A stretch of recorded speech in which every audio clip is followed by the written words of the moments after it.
17th question from your textbook says, a pendulum consisting of a massless string of length 20 centimeter and a tiny bob of mass 100 gram is set up as a conical pendulum. Its bob now performs 75 rotations per minute. Calculate the kinetic energy and increase in the gravitational potential energy of the bob. We can use pi square is equal to 10. Let's see how are we going to solve this. So guys ये question का data मैंने लिख लिया है यहाँ पर. ये रहा एक स्ट्रिंग जहाँ पर length is equal to 0.2 metres में मैंने कन्वर्ट कर दिया. 20 सेंटीमीटर करके क्वेश्चन में दिया था. मास का वैल्यू 100 ग्राम दिया था जिसको मैंने केजी में कन्वर्ट कर दिया. This is 0.1 kg. थीटा का वैल्यू हमें अभी तक दिया नहीं, so we'll have to figure it out वो क्या होगा. लेट मी कंसिडर ये हाइट होगा करंट पेंडुलम का and then this will be the radius. अभी कन्वर्ट कर देता हूँ. ये जो एच है ये थीटा के एडजेसेंट में है. एडजेसेंट में है इसलिए मैं एच को लिखूंगा मैं L cos theta and R जो है वो थीटा के ऑपोजिट में है. आर को लिखूंगा L sine theta.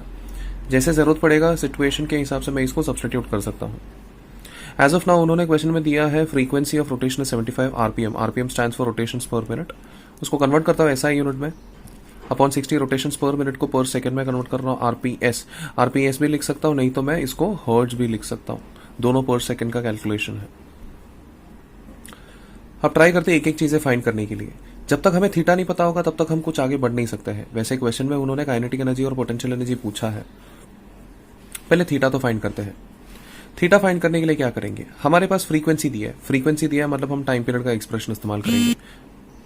Conical pendulum में जो टाइम पीरियड है उसका एक्सप्रेशन होगा square root of L cos theta upon G multiplied by 2 pi. अब एक काम करता है, टाइम पीरियड की जगह पे मैं फ्रीक्वेंसी लिख देता हूं. 1/n लिख लेता हूं. 1/n मतलब ये पूरा का पूरा फैक्टर हो जाएगा. ये 60/75 उल्टा करके लिख लिया मैंने. Is equal to 2 pi square root of L के जगह पे लिखूंगा मैं 0.2 cos theta upon G. G की जगह पे मैं काम करता हूँ 10 लिखता हूँ.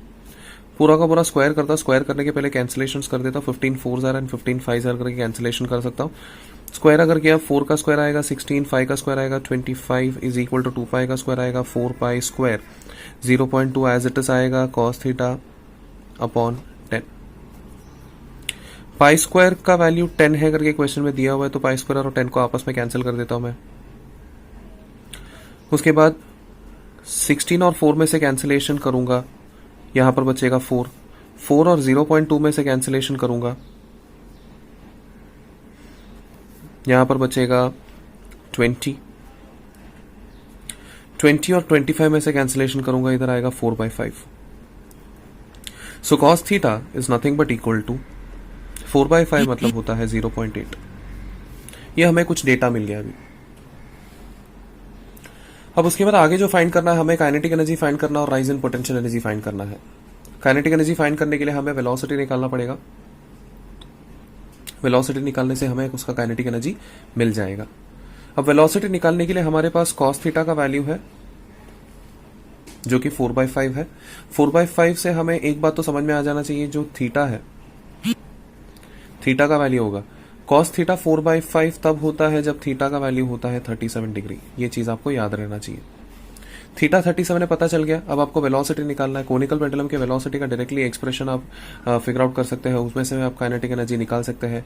जो वी स्क्वायर है V square is equal to R G tan theta आपको याद रहना चाहिए, जिसमें से आर जो है आर होता है एल साइन थीटा. सब्स्टिट्यूट कर दीजिए. आर के जगह पे डालूंगा मैं एल साइन थीटा मतलब 37 जी टैन 37. अब उसके बाद आपको यहां पर एल के जगह पे 0.2 डालना है. Multiplied by sine 37 is 3/5 multiplied by g जो है वो 10. टैन 37 होता है 3/4. अब 5 इंटू 4 जो है वो 20 होता है. 20 और 0.2 से अगर हमने कैंसिलेशन किया तो नीचे बचेगा 100. ये 100 के एक जीरो से 10 के एक जीरो को कैंसिल कर देंगे हम. बचेगा हमारे पास एंड में answer 9/10. This is v square. हमें लेकिन वी स्क्वायर नहीं निकालना, हमें काइनेटिक एनर्जी निकालना. Kinetic energy is half m v square. तो it's like half multiplied by mass दिया है 0.1 kg multiplied by v square हमने अभी भी फाइंड किया 9/10. कुल मिलाकर हमको आंसर आएगा 9/2 इज 4.5. 10 ऊपर चलाएगा 0.01. सो कुल मिलाकर हमको आंसर आएगा 0.045. Kinetic energy in joule. उसके बाद फाइंड करना है potential energy. Potential energy find करने के लिए मेनली हमें difference in potential energy, that means ये पेंडुलम जब नीचे रहा होगा, लेट मी से पेंडुलम नीचे जब था तब ऐसा था, इधर था, एंड जब ऊपर गया तो इतना हाइट का राइज हो गया, तो इस लेवल से लेकर वो इस लेवल पर आ गया है, तो हाइट का राइज इतना है। अब ये राइज कैसे फाइंड करेंगे? जब ये बॉल नीचे था तब टोटल लेंथ था एल, जब ये बॉल ऊपर गया तो उसका हाइट हो गया एच, परपेंडिकुलर हाइट जो है एच हो गया फ्रॉम सीलिंग। तो सीधी सी बात है, ये जो है this will B L minus H, जिसको मैं काम करता हूं डी बोल देता हूं। अब चेंज इन पोटेंशियल एनर्जी जो होता है, चेंज इन पोटेंशियल एनर्जी होता है mass into G multiplied by जो भी डिस्प्लेसमेंट किया होगा। यहां पर जो डिस्प्लेसमेंट किया अभी भी थोड़ी देर पहले आपके सामने फाइंड करके दिखाया था, it is L minus H, जहां पर एच के जगह पे हम सब्सटीट्यूट कर सकते हैं एल कॉस थीटा। तो एल कॉस थीटा अगर सब्सटीट्यूट करेंगे तो it becomes M ji L minus L cos theta. अब एक काम करता हूं, मैं एल को कॉमन निकालता हूं, सो एम जी एल 1 माइनस कॉस थीटा हो जाएगा। एम का वैल्यू है 0.1, जी का वैल्यू है 10 मल्टीप्लाइड बाय एल का वैल्यू है 0.2, 1 माइनस 0.2, कॉस थीटा का वैल्यू 0.8 है करके हमने फाइंड कर लिया है ऑलरेडी।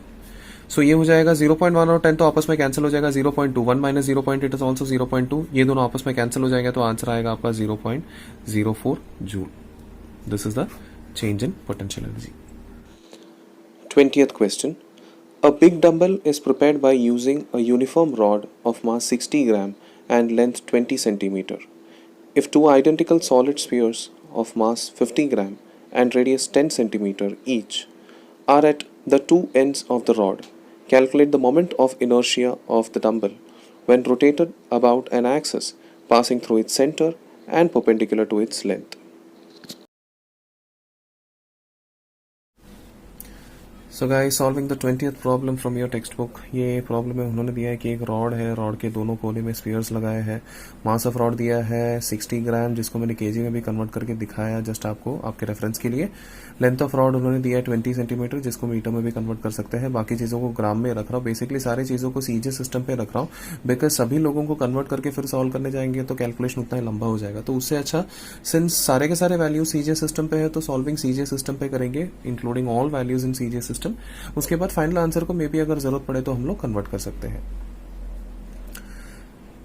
उन्होंने पूछा है what is the moment of inertia of along this axis which is passing through the centre of rod along perpendicular to the length of rod. अब देखते हैं इसको कैसे सॉल्व करना है। इस पूरे सिस्टम में 3 पार्ट्स होते हैं। फर्स्ट पार्ट है ये स्फीयर, सेकंड पार्ट है ये स्फीयर, फॉर्चुनेटली दोनों आइडेंटिकल है, एंड थर्ड पार्ट है रॉड। तो हम क्या करेंगे, फर्स्ट पार्ट को सॉल्व करेंगे, उसको मल्टीप्लाइड बाय 2 कर देंगे, एंड थर्ड पार्ट को सॉल्व करेंगे, देन ऐड कर देंगे। तो first part that is moment of inertia of sphere with respect to this particular axis कितना होता है देखते हैं। अब moment of inertia of sphere with respect to its central axis is, let me call it as IC। उसका value तो आपको पता ही है, इट इज 2/5 mr²। ओके, अभी इसको यहां पर शिफ्ट करेंगे तो हमें पैरेलल एक्सिस थ्योरम अप्लाई करना पड़ेगा, where this h is going to be the half of its length, that is L/2। डाल के देखते हैं। So moment of inertia of sphere will be equal to IC plus mh square। IC के जगह पे डालेंगे 2/5 mr² plus mh square, h के जगह पे डालूंगा मैं L/2, L/2 का स्क्वायर कर दूंगा तो L²/4 हो जाएगा। 2/5 मल्टीप्लाइड बाय ये पर्टिकुलर मास का वैल्यू दिया है sphere, mass of sphere is given as 50 multiplied by इसका रेडियस का वैल्यू दिया है 10 का स्क्वायर हो जाएगा 100 प्लस m यहाँ पर भी 50 हो जाएगा, प्लस यहाँ का जो लेंथ दिया है, लेंथ मतलब क्या, रॉड का लेंथ, it's 20 का स्क्वायर अपॉन 4, जिसमें से मैं कैंसिल कर रहा हूँ। यहाँ पर क्या बचेगा 5, यहाँ से भी कैंसिलेशन कर देता हूँ, यहाँ पर बचेगा 10। तो फाइनली हमारे पास आंसर क्या बचेगा, it's 10 into 100 is 1000 multiplied by 2, यहाँ पर बचेगा 2000 प्लस यहाँ पर 5 into 20 is 100 plus 50, it's not plus actually, it's supposed to be multiplied, so 100 multiplied by 50 should be 5000।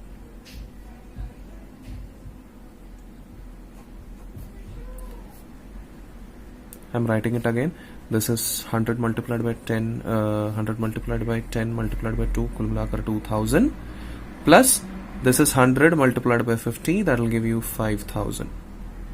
Overall you'll have 7000 from sphere itself. This is because of sphere itself. Sphere के अलावा अभी हमें check करना है rod की वजह से देखते हैं कितना हो सकता है करके. अब moment of inertia of rod जो होगा वो उसके सेंटर से ही पास हो रही है, सो मोमेंट ऑफ इनर्शिया का फॉर्मूला डायरेक्टली अप्लाई कर रहा हूं. 1/12 ml square.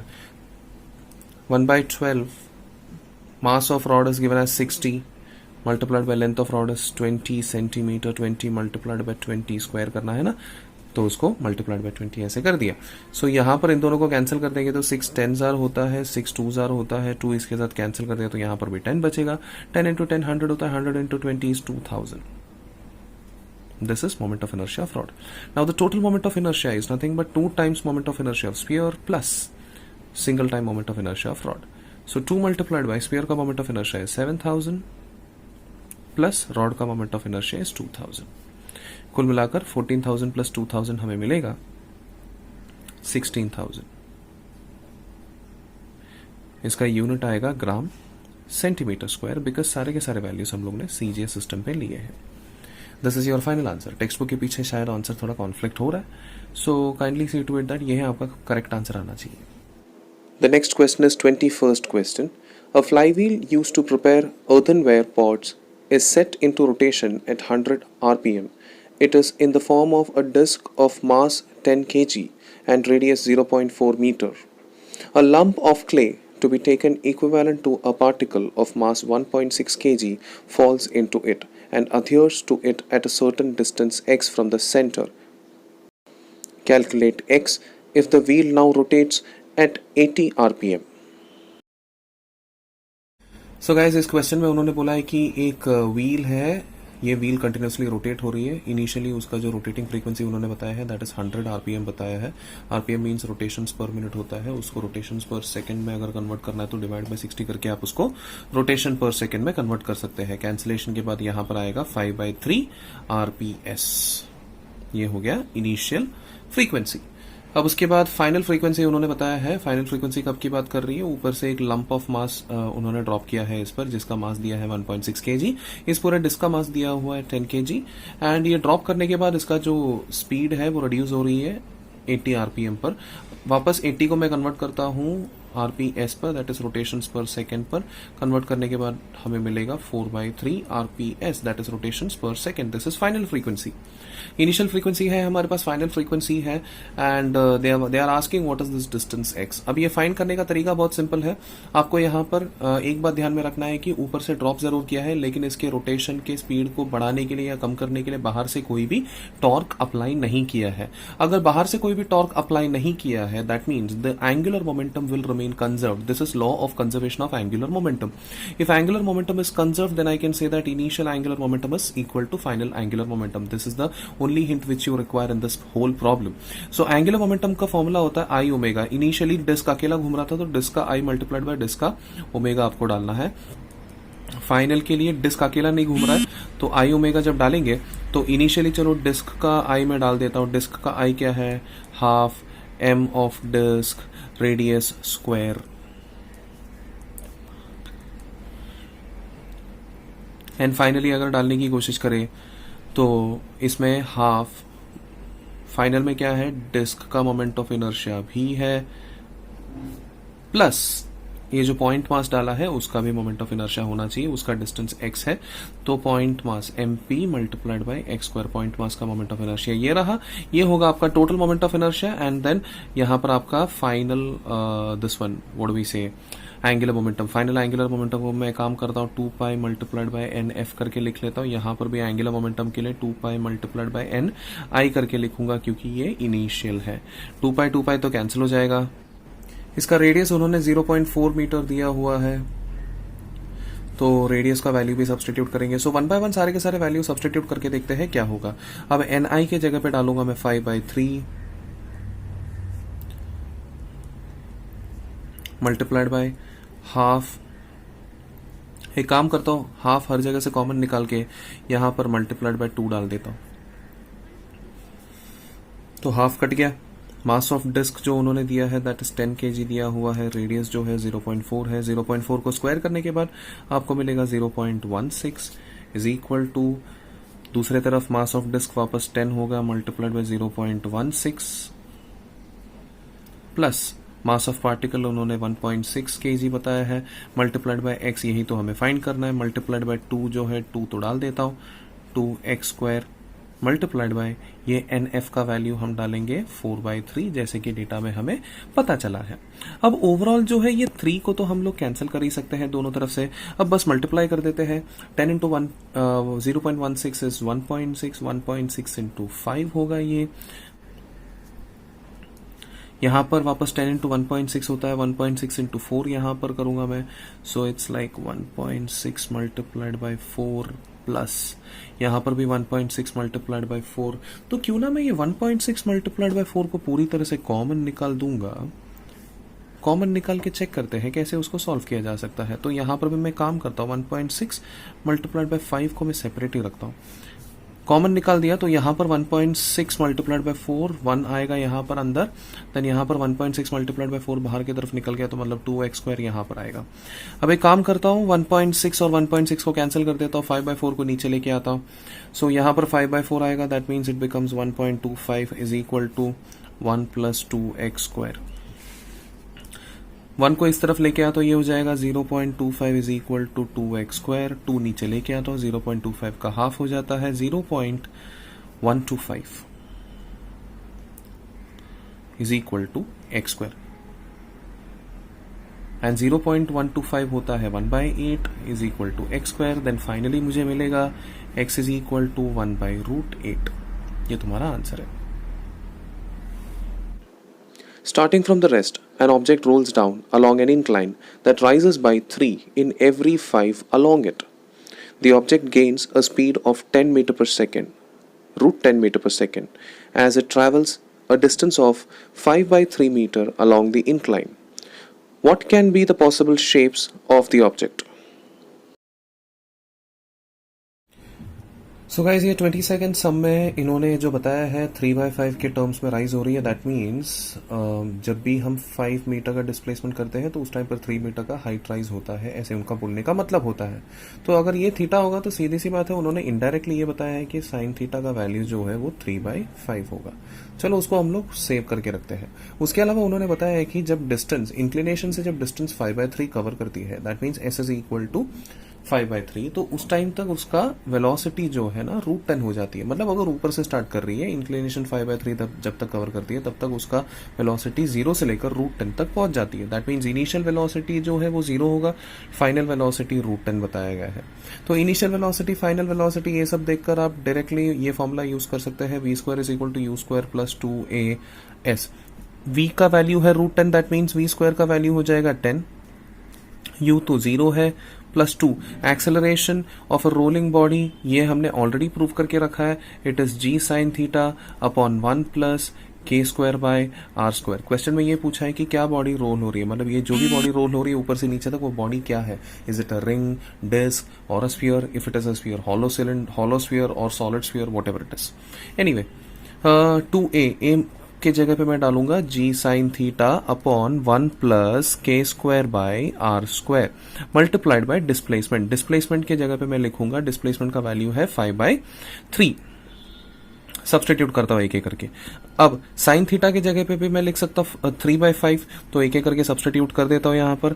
10 is equal to 2g की जगह पे भी 10 लिखता हूं, मल्टीप्लाइड बाय साइन थीटा की जगह पे 3/5 लिखता हूं, मल्टीप्लाइड बाय ये 5/3 upon 1 plus k² by r²।